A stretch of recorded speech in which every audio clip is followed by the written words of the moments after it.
ସମସ୍ତେ କୁହନ୍ତି ଯେ ହୃଦଘାତ ହଠାତ୍ ହୋଇଥାଏ, କିନ୍ତୁ ବାସ୍ତବରେ ହୃଦଘାତ ହେବା ପୂର୍ବରୁ ଶରୀର କିଛି ସଂକେତ ଦେଇଥାଏ।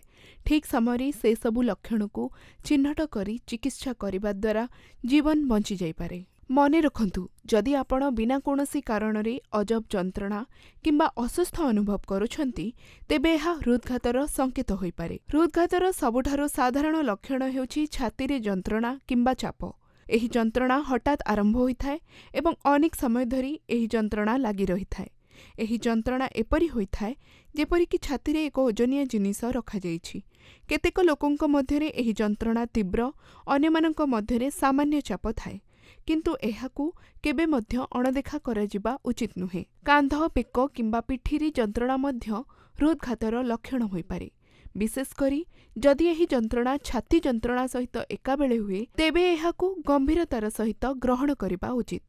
ଏହି ଯନ୍ତ୍ରଣା ଗୋଟିଏ ସ୍ଥାନରୁ ଅନ୍ୟ ସ୍ଥାନକୁ ବ୍ୟାପିପାରେ ଏବଂ ବେଳେବେଳେ ଏହା କେବଳ ଗୋଟିଏ ପାର୍ଶ୍ୱରେ କିମ୍ବା ଉଭୟ ପାର୍ଶ୍ୱରେ ମଧ୍ୟ ଅନୁଭବ ହୋଇଥାଏ। ବାହୁରେ ଯନ୍ତ୍ରଣା, ବିଶେଷ କରି ବାମ ହାତ, ହୃଦଘାତର ଏକ ସାଧାରଣ ଲକ୍ଷଣ।